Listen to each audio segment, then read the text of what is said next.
As I was finishing my dissertation, I came across a passage by Winston Churchill that rang true to the dissertation experience. Churchill wrote, "Writing a book is an adventure. To begin with, it is a toy and an amusement. Then it becomes a mistress. Then it becomes a master. Then a tyrant. The last phase is that just as you are about to be reconciled to your servitude, you kill the monster and fling him out to the public." That was how it felt. Now, our keynote speaker this evening has completed 2 PhDs, one in ancient Near Eastern languages and literatures, and another in theoretical sociology. He has completed those 2 dissertations. He has brought out 4 books on topics of interest to both academics and to the general public, on intellectual honesty and on popular politics. He has authored countless articles. He serves as the director of the Program for Jewish Civilization at Georgetown University. But he is also a prominent public intellectual on the internet through WashingtonPost.com. Indeed, our keynote speaker is a true epic hero of academia. It takes courage and a little chutzpah to write a book and call it the secular Bible. Of course, his goal was not to replace the Bible with his book or to put it next to the Gideon Bible in every other hotel room so that you have the Gideon Bible and the secular. That wasn't the plan. His goal was to look at the Bible as an important book, but also as a human book. Ignorance of the Bible is not a point of secular pride. Ignorance should never be a point of pride. And indeed, it can be dangerous, given the world in which we live. But at the same time, dogmatic interpretation is not an honest approach to the text either. The Bible is misused and misleadingly quoted and abused as much as any document in history. So I want to give you a flavor of his chutzpah and humor and his insight and his mission. It is hoped that this inquiry will serve as a prototype for examinations of other foundational religious writings. In the monotheistic sphere, we envision works with titles such as the secular New Testament, the secular Talmud, the secular Church Fathers, the secular Quran, and the secular Hadith. The goal is not to establish a chain of academic franchises, but rather to outline a coherent, non-theological, non-apologetical paradigm for the study of sacred scriptures, to speak of the awesome complexity of religion critically, judiciously, and with clarity. That is the challenge and the responsibility of secular intellectuals in a not godless world. When our committee settled on our theme for this colloquium of challenging convention, secular and humanist and Jew, the name Jacques Berlinerblau came up very early as an articulate voice on the separation of religion and government. But little did I know how fortunate we were to get on his calendar early, and how grateful to the Fieldman Sims Foundation I would be for their sponsorship of his keynote address. I read Berlinerblau's book, The Secular Bible, and I read his more recent book, Thumpin' It, The Use and Abuse of the Bible in Today's Presidential Politics. I realized that he was the perfect scholar and academic and public intellectual and chutzpahdik speaker and, dare I say, academic hero to set the tone for this colloquium. I want to be totally honest. We have had 7 keynote speakers in our past colloquia, and I don't know if any of them have become as enthusiastic about who we are as he has. And so it is with great excitement and anticipation that I invite to this podium Professor Jacques Berlinerblau.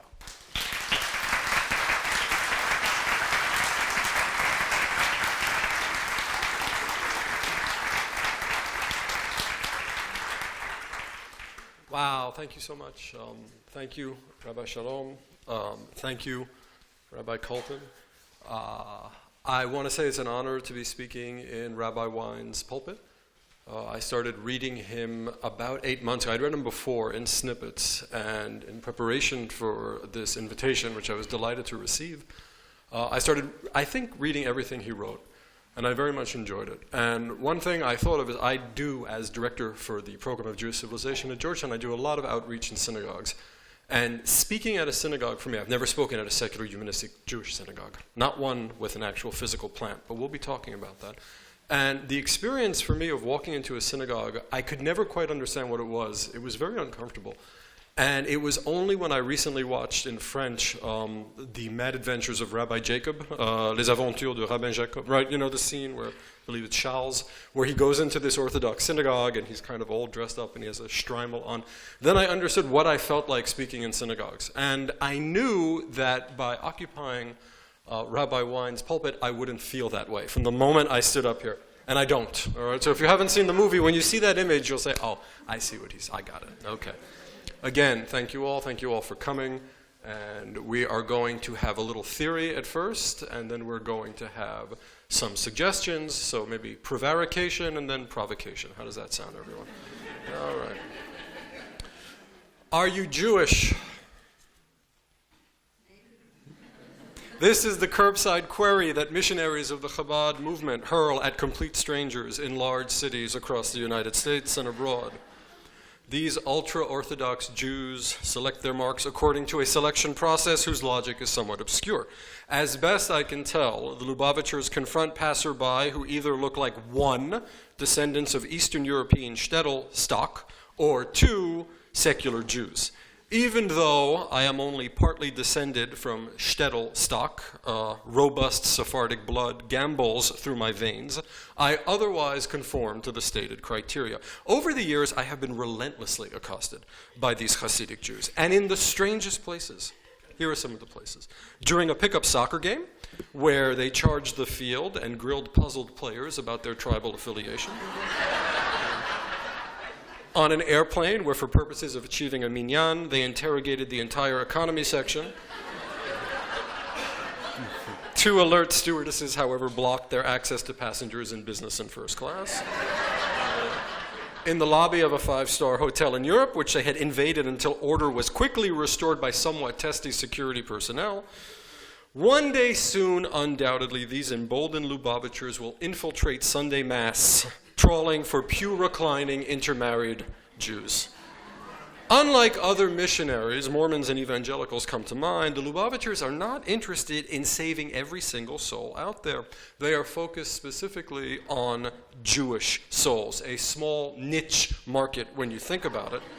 And nothing but nothing screams lost Jewish soul to a Chabadnik like a jogging on the Sabbath, got me here a doctorate in comparative literature, non-observant Jew such as me.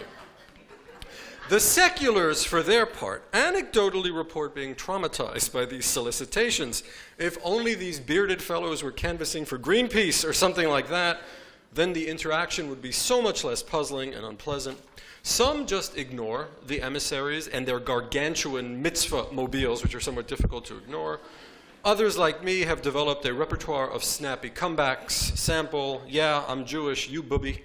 A smattering actually succumb agreeing to perform ancient religious rituals al fresco with their newfound co-religionists, which is against halachic canons, by the way, as many Orthodox Jews have pointed out. And still others respond on impulse by actually denying that they are Jews.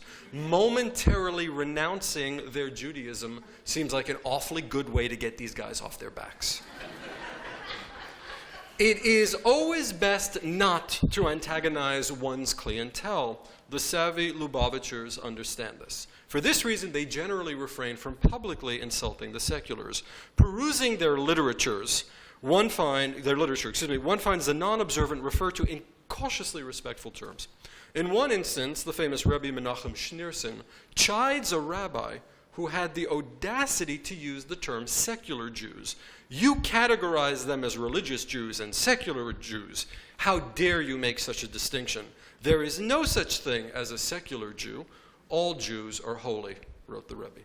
The Rebbe's intervention does not excel in clarity. If all Jews are holy, then why should Chabad proselytize amongst them? The contradiction is not resolved in the following statement from Chabad that seeks to explain why the emissaries engage in outreach to other Jews. Here's the quote. Because of what they already are, not because of what they may become, not so that he or she may one day become Orthodox, but because right now they are already Jewish, and tefillin and Shabbat candles belong to them. It is their right and their obligation to perform the mitzvah, and it is our privilege, honor, and obligation to respectfully help them do so, with the same fervor and compassion that I would provide a warm meal and a place to sleep for a passerby whom I have never seen before and may never see again. Chabad's position, as I pointed out, is not coherent. Secular Jews don't exist. They are Jews like any other and already as good as any other. But they somehow need Chabad's help, offered respectfully, of course. Further, the group's missionary street zeal implies that the Jews they reach out to are broken, that they are unreconstructed or unperfected. I would demur. Secular Jews do exist, and one of their salient characteristics historically has been precisely that another much smaller cohort of Jews deems them to be broken, unreconstructed, and unperfected. To be a secular Jew is to be a Jew in the majority, chided by Jews in the minority for not being like Jews in the minority. We good? Yeah? Okay. Still, Chabad's reluctance to castigate the seculars is indicative of a certain ecumenical largesse. Seculars, for their part, are sometimes not so ecumenical. If you want to hear secular Jews saying all manner of terrible things about Hasids, and the distinction between Lubavitchers and non-Lubavitchers is completely lost on them, then head to the domain of Jewish American literature. Much of this fiction is produced by writers who may literally not observe as much as one of the 613 commandments prescribed in the Torah, allegedly prescribed in the Torah.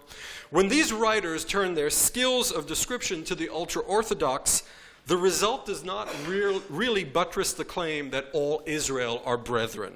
Why? Because these fictionalists typically depict the Hasids as unsightly imbeciles. I think of Philip Roth's novel, The Counterlife.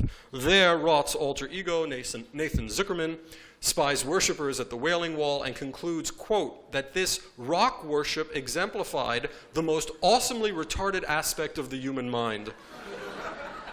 The protagonist is soon accosted by a Hasid, whom he describes as, quote, mentally a little deficient.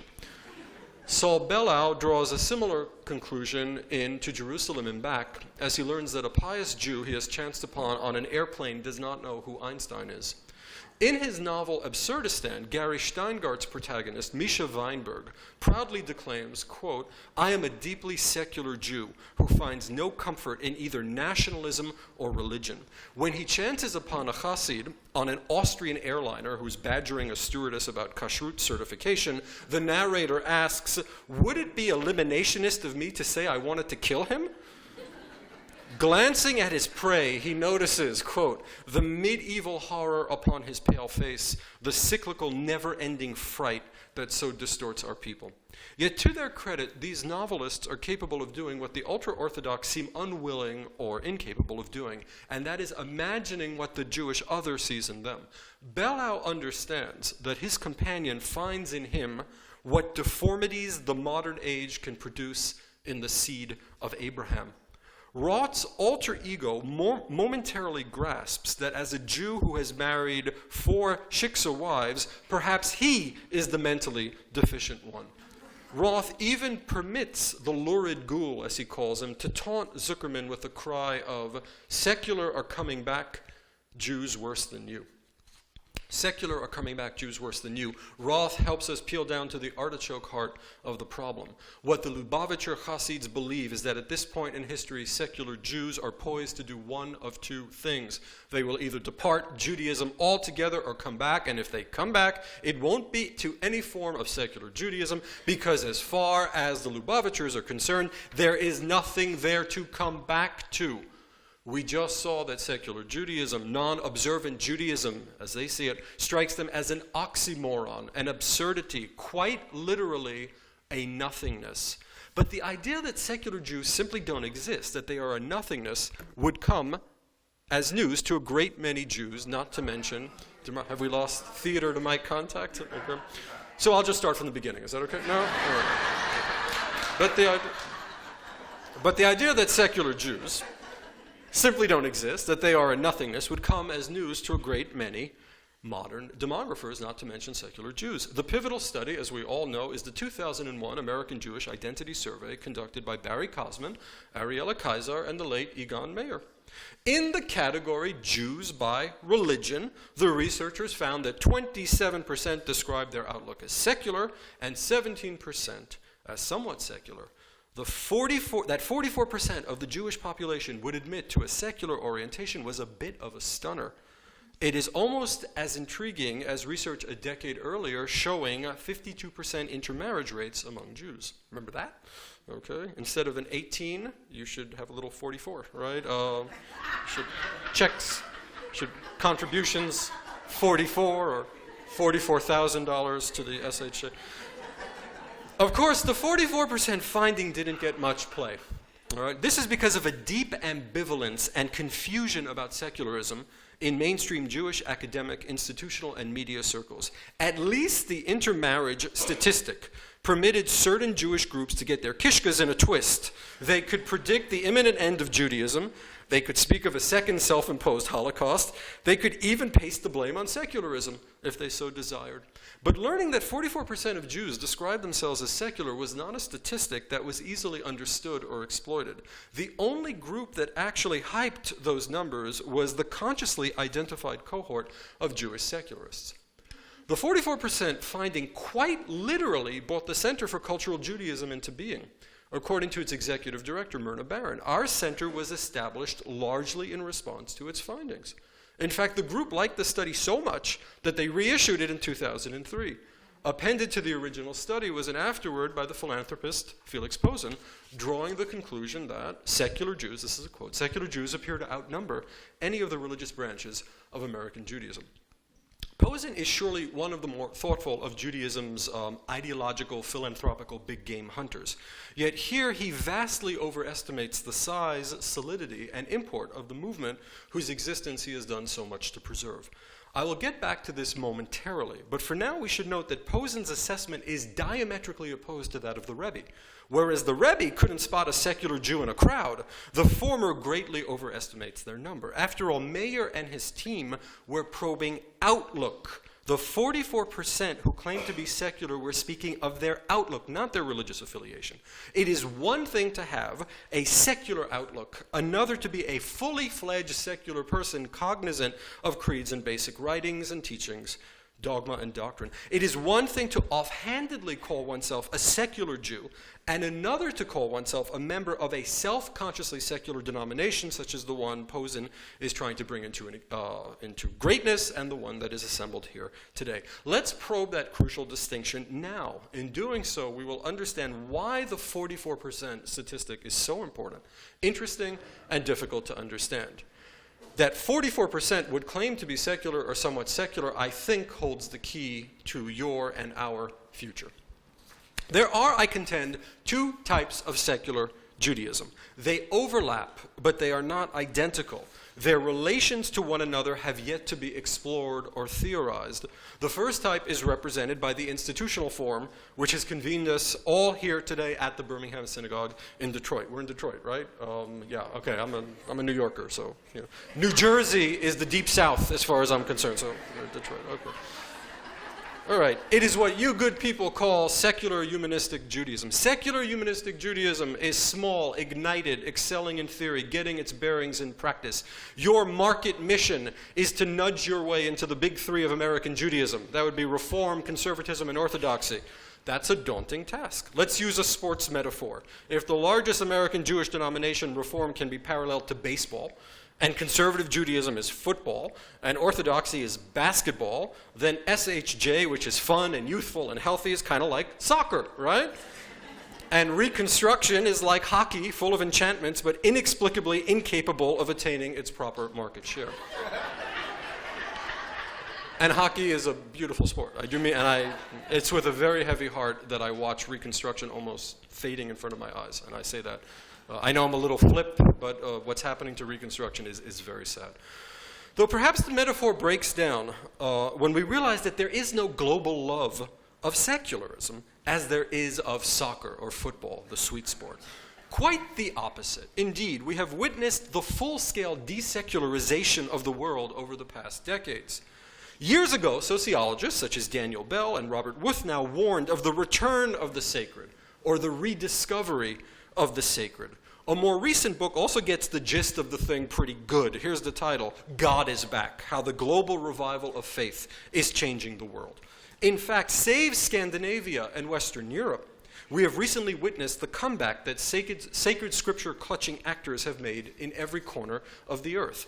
If visual aids, good people, are necessary to help conceptualize this resurgence, then radical Islamists have provided us with a singularly horrific highlight reel. From al-Qaeda weaponizing passenger planes in downtown New York, to the let's film our martyrdom videos in high-def zealotry of Hamas and Hezbollah, to the blast the Buddha antics of the Taliban, images of jihadi violence are a troubling reminder of the salience of militant forms of religious expression in the 21st century.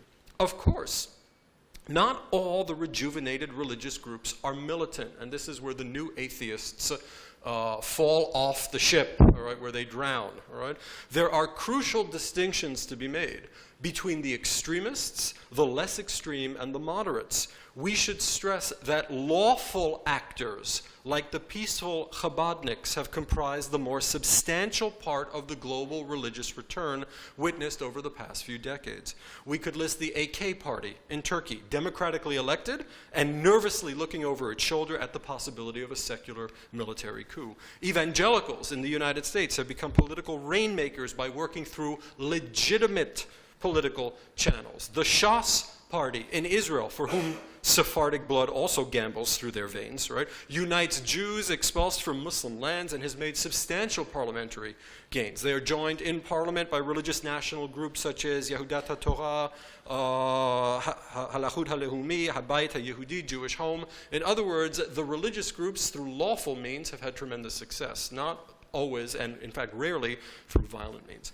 So the secular humanistic denomination enters the fray at an odd angle and at a very odd moment. Traditional forms of religion, as witnessed by Chabad's resurgence, are in the ascendant. Secularisms worldwide are in retreat or in disrepair. A marketing consultant, a McKinsey of the faith world, might very well advise you to drop the secular in your brand name. After all, secularism has not only been handed crushing political defeats across the globe, but it has been excoriated by right-wing religious fundamentalists and left-wing academic postmodernists alike. Secular is Soviet, secular is fascist, secular is intolerant, secular is white colonial empire, secular is elitist, secular is hegemonic, secular is out of step with the most fundamental needs of the species. I disagree with all of these premises. But it does little to change the fact that 2009 is not secularism's year. Now, in fact, 2004 in France was the year of laïcité. Isn't that funny? It was the year of secularism, loosely translated. And that's the only country on earth where you're going to have a year celebrating secularism. Still, I feel that secular humanistic Judaism should keep the adjective. Why? Because it perfectly describes your bold experiment. Why is it so bold? Because while most of the world is coming back to God and religion, SHJ is kind of skeptical about both. It is the religious denomination that takes as its intellectual starting point a healthy, respectful skepticism about religion. How cool is that? The modern Jewish secularist, wrote Saul Goodman, is linked with Jewish tradition but not shackled by it. In a similar vein, Simon Dubnow, a proto-secular Jew, observed, between us and the Orthodox Jew, there is only this difference. They recognize a Judaism whose forms are permanent, while we believe in an evolutionary Judaism that keeps adjusting itself constantly to the new cultural conditions. Secular humanistic Judaism is charting out a middle ground, but not a compromise ground. This is the one moment where I'm going to get very academic. They are like a nation of Durkheimians. I would warn you that my son's name is Emile. It was the great French sociologist Émile Durkheim, and he's a very cute kid. It was the great French, he's got one blue eye and one green eye. I don't know how that happened, but it was the great French sociologist Émile Durkheim who argued that a religion, and the optometrist said that's cool. There's no problem with that. I thought it was indicative of something. He said, no. He said it's a fun condition, not a bad condition. All right. I think I'm digressing. Back to work. It was the great French sociologist Émile Durkheim who argued that a religion is never what it thinks it is, Underneath the rituals and prayers and ablutions and sermons and dietary restrictions, there is the imperative that a community must celebrate itself, albeit unknowingly. It must celebrate all who came before, it must celebrate all who are here now, and it must celebrate all who will come. And I did notice the frequency by which the term celebration appears in Rabbi Wine's writings. The rituals are the convening mechanisms, the shell which permits the celebration to occur. It was not God who made this celebration possible. Jonathan Sarna has referred to a critical postulate of secular Judaism as being the idea that the bonds of peoplehood rather than faith can preserve Jewish life. The horizontal, as opposed to the vertical gaze of SHJ, distinguishes it from all other Jewish denominations and makes it the only true expression of modern Judaism. Okay, the second connotation of secular. This brings us to the second connotation of secular Judaism, the one which is more colloquial and widespread. For the phrase secular Judaism itself is used by Jews and Gentile alike to describe an immense swath of the American Jewish world. And most who use it do not have you good people in mind. In fact, the fact that they don't know you good people exist is going to be something I want to address in my provocations section, because I have not provoked at all to this point. The second type of secular Judaism is institutionally formless. It convenes no one. It has no rabbis, no intellectual tracts. It collects no dues. It has no lovely synagogue. It has no meeting places. It is just a term that many Jews use with varying degrees of precision and thoughtfulness to define themselves. It is quite literally an outlook, to go back to our study. In other words, even a Shomer Shabbos Jewish person who reflexively answers every "how are you" with a Baruch Hashem could conceivably be referred to as secular. This is an oddity that points less to the weirdness of Orthodox Jews than to the weirdness of the term secular inflected by 1,500 years basking in the oils of Christian political philosophy. In my own writings, I have observed that contemporary Americans entangle a variety of distinct connotations of this word into one obfuscating knot, and everyone gets confused. One distinct meaning of the term secular centers around belief in the separation of church and state. That is an idea brought to us, believe it or not, by Luther, through Calvin, to Locke, up into the founding fathers of our republic. That's not for today's lecture. It's a Christian idea. Many Jews in this sense are devotees of that great Chacham, Rabbi Thomas Jefferson. For example, a Chabad member who favors separation of church and state, in the United States, for example, could plausibly refer to himself as a secular Jew, though maybe more precisely a secular American. Perhaps this is why 14% of Orthodox Jews and 35% of conservative Jews describe themselves as somewhat secular or secular in the aforementioned survey. Rendering matters more difficult is another meaning of the term secular. This was the latecomer, all right? I traced its birth to about 1850 to 1870 in the writings, where's Professor Aronson? There he is. In the writings of Charles Bradlaugh, who's only known to Victorian history buffs and students of secularism. I think he's the first person to confuse, quite frankly, the meanings of the term secularism in this way. What is that meaning? Once again, this type of secularist is an atheist or an agnostic, or your term, you guys, I think, coined agnostic. I was very amused by that term. Once again, we see that the secular Jew is a broader category than the secular humanistic Jew. There are lots of Jewish non-believers out there. You find scads of them in Reconstruction and Reform. I know more than a few who attend conservative synagogues, but why stop there? We're Jews after all. The phenomena of Orthodox and even ultra-Orthodox Jewish atheists is a rare but theologically significant phenomenon. I have met black hats who have pointedly told me it's all about Torah and it's all about halakha. God is just an afterthought, a secondary concern. They're not sure about God, but of the verity of his Torah they are certain. Jewish American novelists have been quick to seize on this point. In her famous story, Bloodshed, the author Cynthia Ozick has crafted a Hasidic Rebbe who chides a secularist in his midst as follows.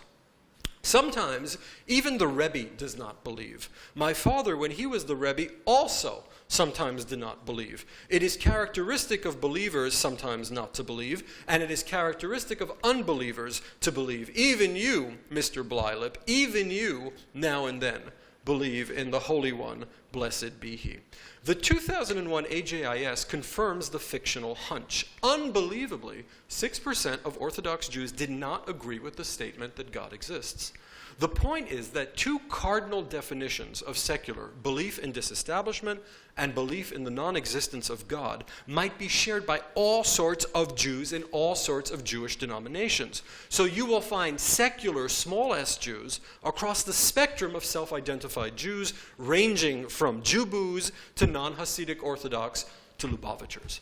These considerations lend some context to the 44% discussed above. In fact, that number might even be an understatement. Ariella Kaiser, a few months ago, who worked on the 2001 AJIS, recently mentioned that if the categories are jiggered a bit, there is warrant for concluding that more than half of all American Jews describe themselves as secular. This really is an astonishing statistic. No other religious group surveyed by these researchers came anywhere near those figures. Jews are the secular people par excellence.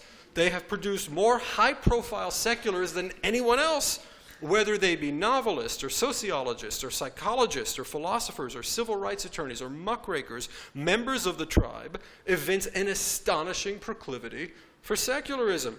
If by secular we refer to a commitment to disestablishment and or a proclivity for non-belief, then Judaism as a civilization is in many fundamental ways secular. I will leave an explanation of the corollary, secularism is Jewish, for another lecture.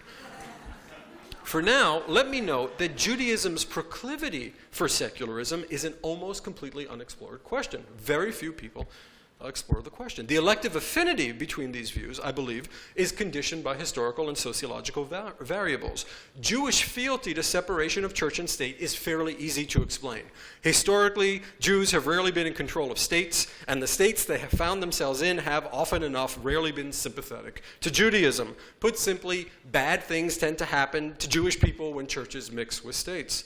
Lacking a homeland for nearly 2 millennia, Judaism could make a virtue out of necessity and live by the famous Mishnaic axiom. Shemaiah would say, love work, loathe mastery over others, and avoid intimacy with government. From the Mishnah, of course. After all, no government wanted intimacy with them, and when these governments were Christian theocracies, as often happened until modernity, the Jewish experience has been at best dismal and at worst catastrophic. The experience of the Crusades, the ritual murder charges, the pogroms, the urban riots have never endowed Jews with an affluence of respect for the powers that be. Less woeful has been the experience under Islam, but as the historian Mark Cohen recently pointed out, the far more humane treatment that Jews received under the Crescent should not obscure the fact that Jews in Islamic lands were second-class citizens, and they were second-class citizens precisely because they were Jews, not Muslims. My point is that Jews have been historically conditioned to be allergic to any mingling of religion with an apparatus of the state. The formation of the modern state of Israel, however, does force us to wonder if the allergy in question is more to subjugation and persecution than it is to establishment per se. Indeed, as a Zionist myself, it has always been my sense that other pro-Israel Jewish secularists in America are going to have to embark on a Roots of Zionism rediscovery tour, one that includes creative re-engagement with the writings of Theodor Herzl, Max Nordau, Zev Jabotinsky, and so on. One thing they will discover is a lot of disagreement with the resurgent religious nationalist Zionisms that have not only resurfaced, but come to dominate Israeli and even American Jewish political discourse. Non-belief. The Jewish proclivity for atheism is even more interesting. Let me say that across its civilizational run, Judaism has provided fertile soil for skepticism and non-belief. There developed in Judaism at a very, very early moment a pointed awareness of doubt. A type of non-belief is criticized in Psalm 10:4, which reads, "The wicked, the arrogant says, there is no God, Ein Elohim." It might be there is no God named Elohim, by the way, not God, right? There was an Elohim God, there was a Yahweh God, there was a Baal God, but that's the inner game of baseball in graduate school. The book of Ecclesiastes indulges some Hellenistic tinged cynicism, fatalism, and even deism, for the only good a man can have under the sun is to eat, drink, and enjoy himself through the days of life that God has granted him under the sun. As noted above, there developed in Judaism an emphasis on Torah study and halachic observance, which was so demanding, so relentless, that it could push Jews to concentrate their thought on Torah and halacha in and of itself. Need I recount the famous story from Baba Metzia of a Knai's oven? It is here, as you know, where a group of rabbis are engaged in a debate and they ignore the bat kol, the heavenly voice, assuring them that Rabbi Eliezer is correct. But one rabbi demurs, "We pay no attention to a heavenly voice. After the majority, we must incline." Later on in this tale, Rabbi Nathan met the prophet Elijah and asked how God reacted to all that, to which Elijah responded famously that God laughed and exclaimed, "My sons have defeated me, my sons have defeated me." The point is that Judaism as practiced has always had a tendency to concentrate on halakha at least as much as it concentrates on God. If needs be, the sons must slay the father.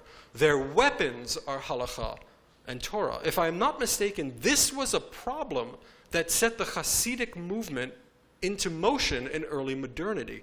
The quasi-obsessive focus on halachic legalism sometimes tends to push Jewish thought far away from God. So here is another secular response to the Chabadnik who approaches you on the street. "Step back, booby. We share an ancestor.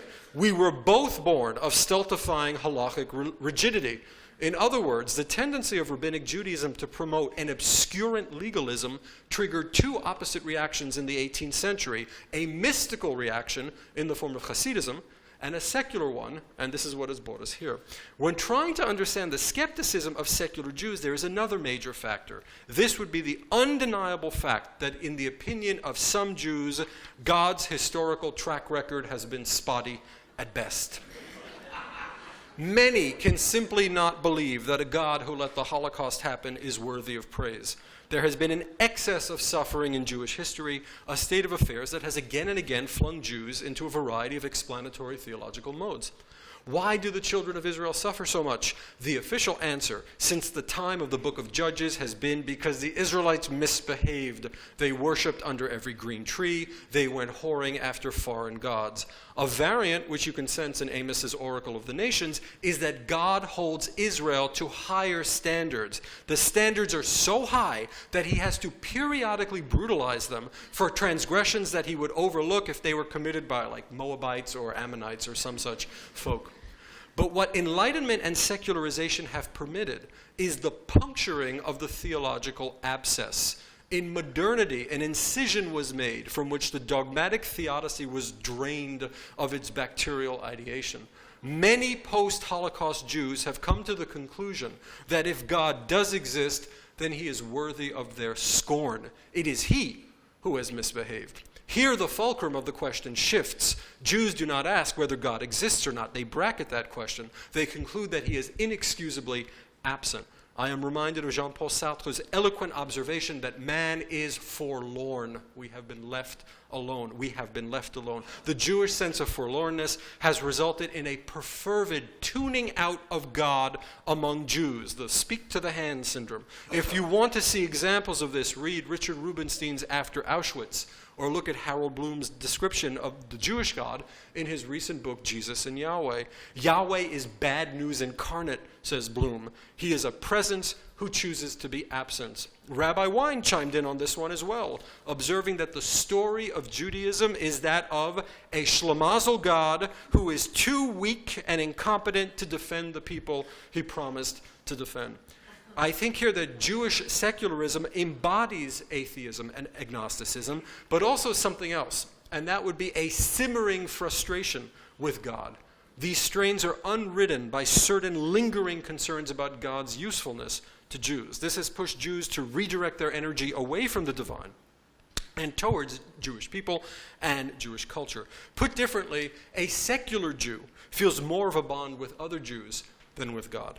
Now, all of this has redounded rather unpleasantly to those Jews in charge with the thankless task of explaining God's writ to their aggrieved co-religionists. This would be the rabbinic class. Although it is a secondary concern for us, I've always felt that an untold story in Jewish scholarship, a story which Jewish scholarship is simply not curious to explore, has been the historical antagonism between the rabbinate and the laity. Of all the things I thought about when I researched this paper, I thought about the position of the secular humanistic Jewish rabbi, all right, thinking about the comments that are coming forward. The technical term for this is anti-clericalism, and I insist that the anti-clerical streak runs strong and fast in Jewish history. Over and over again, the rabbinate has been attacked by prophets, charismatics, assorted wealthy Jews or exilarchs, political figures, mystics, so on and so forth. Disrespecting rabbi is a sort of Jewish blood sport. In literature, you see it in Philip Roth's famous short story, The Conversion of the Jews. How many of you have read The Conversion of the Jews? Well, wonderful short story, right? Or the character of Rabbi Salabel, remember him in Portnoy's Complaint? Mordechai Rickler took on this problematic. Or think of the work of a young and very interesting writer such as David Bezmozgis. In his sole present work, Natasha, it features a scene where a rabbi traumatizes, as in beats up, an unruly child on Yom HaShoah, right? And closes with the frightful imprecation, now you know what it means to be a Jew, all right, after he beats up the kid. What emerges from this is that the Jewish psyche, forged in the refiner's fire of history, has an inbuilt skepticism and an anti-authoritarian streak. Skepticism has three targets in Jewish ideation. Jews are historically conditioned to doubt God, to doubt Gentile rulers, and to doubt the rabbinic class. In other words, Jews have authority issues, and this is one of the taproots of the aforementioned secular outlook. Now to provocations. All right, so as we start to wind down,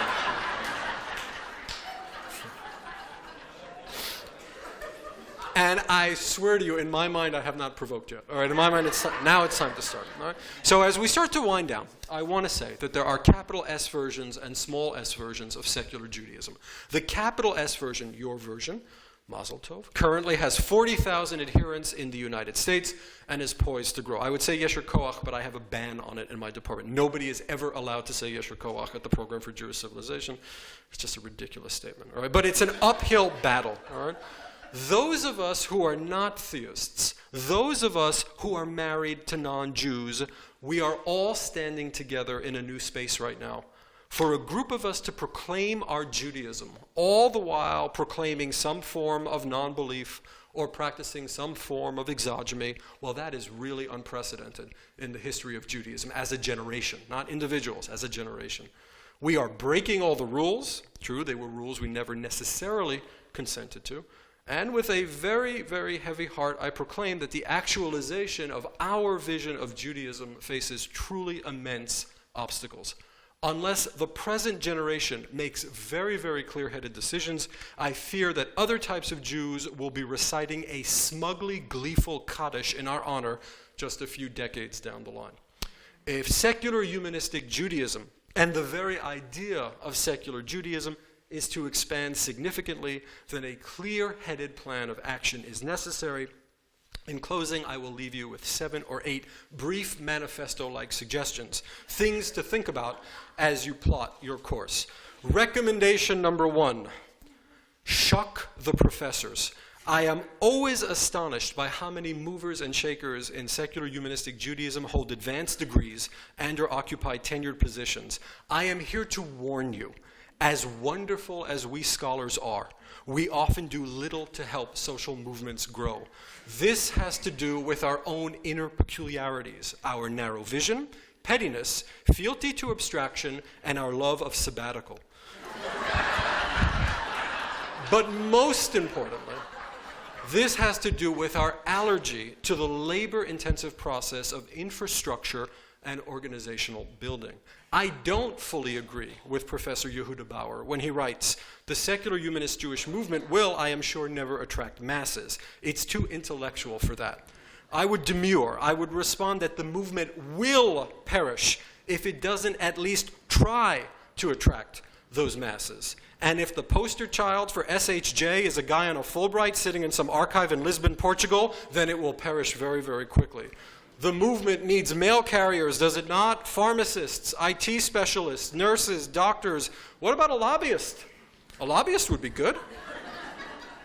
It could be countered that professors produce ideas. That's true.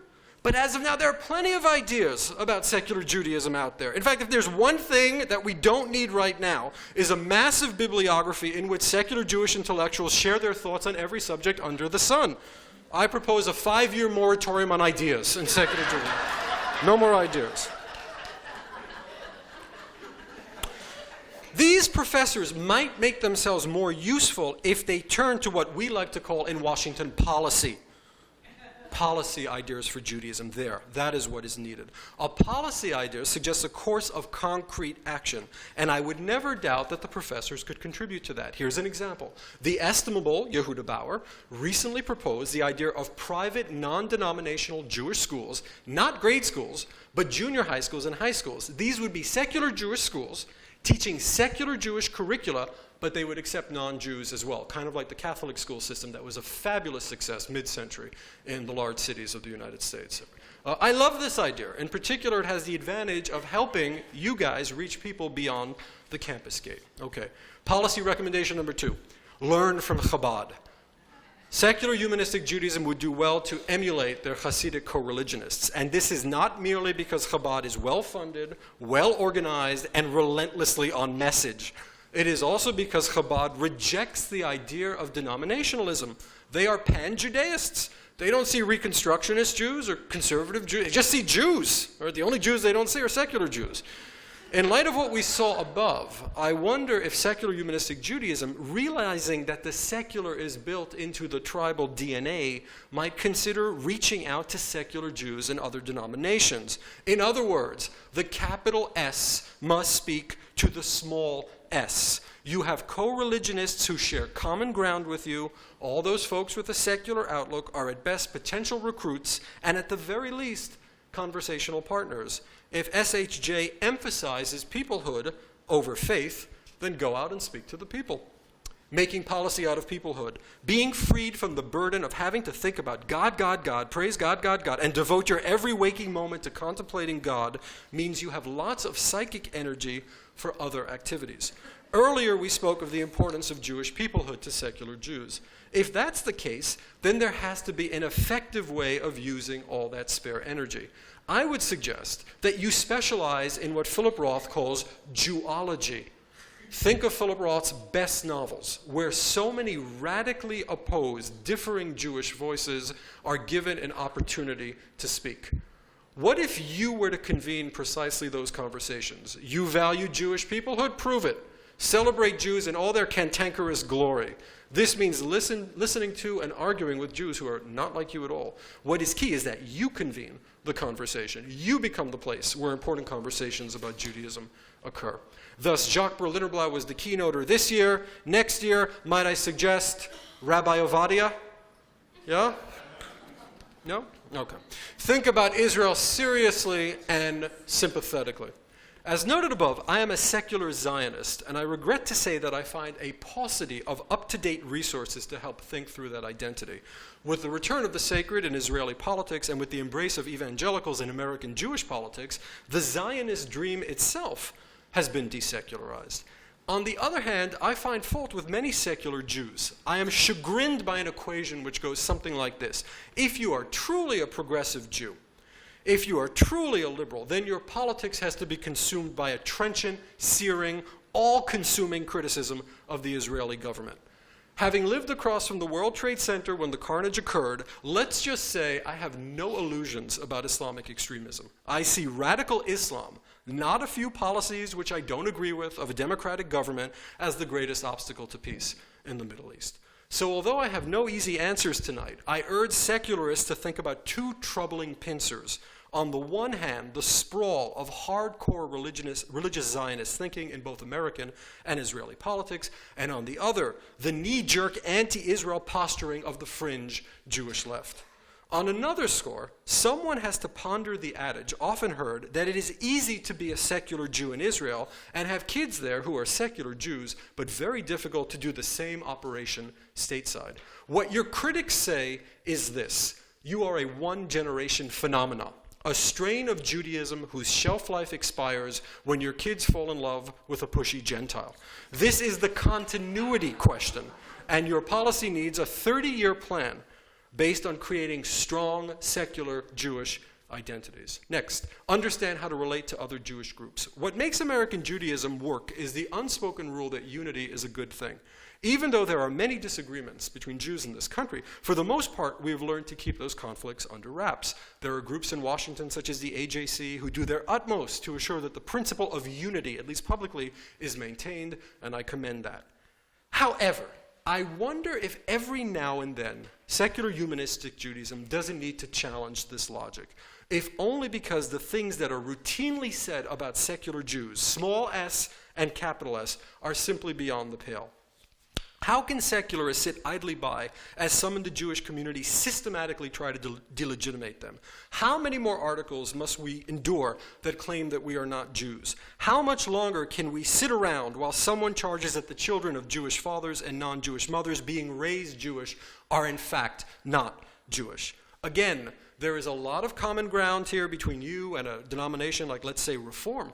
But what SHJ has to think through is the way it interacts and speaks with other Jewish groups. As noted above, I am all for discourse and reaching out gestures, but if there is a denomination out there claiming that your denomination is a travesty and a Levitical abomination to boot, well then maybe it's time to brawl, is it not? 6, trust your young rabbis and get them out there. If the AJC has a conference, a member of SHJ should be there. If the ADL has a conference, a member of SHJ should be there. Ditto for the Israeli embassy. Ditto for the NJDC and the Republican Jewish Coalition. Your rabbis should be writing op-eds, and for that you will need a publicist. Is there a volunteer in this shul? What I'm trying to say is there has to be a marketing strategy to get the young talent, and it is talent, I assure you, out there and spreading the message as to what you folks are about. Almost done, guys. 7, money. Shall we talk about money? All right. Okay. How do I say this? No. Yes, we have to. All right. As a person who has established his own program at Georgetown, I just want to note that the assistant director of my program, Melissa Weinberg-Spence, who's a native of around here, she grew up about 5 miles away from here, is in the audience. We have built a program together. We have raised our modest millions. And I want to say this very humbly, no flour, no Torah. No bread, no Torah. Ein kemach, ein Torah, right? It just doesn't work that way, guys.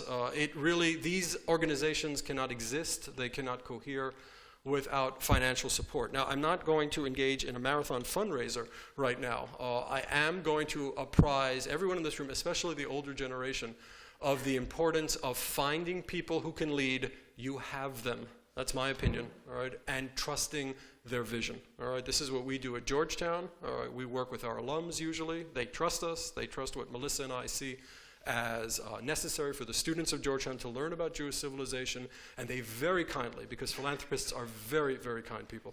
I would never be that generous if I had that amount of money, right? Honestly, I wouldn't. They're extraordinarily generous people.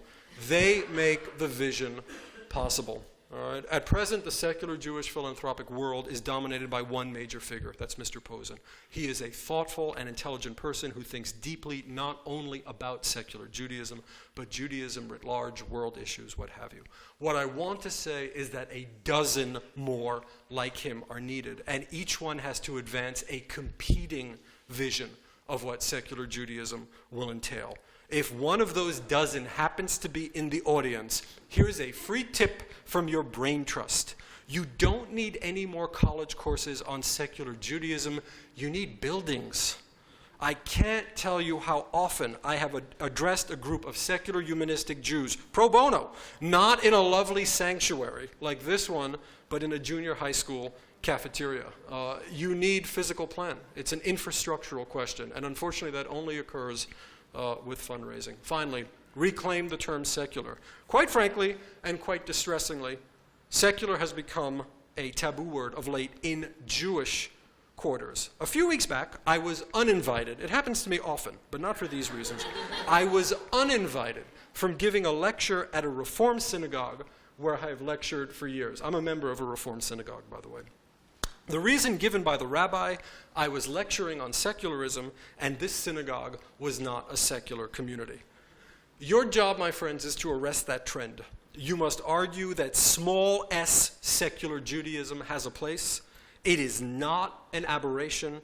It is not a foreign or novel development. It is not a response. It is not a reaction, but it is a rudiment of Judaism itself. The secular impulse is as much a part of the Judaic as the Orthodox impulse.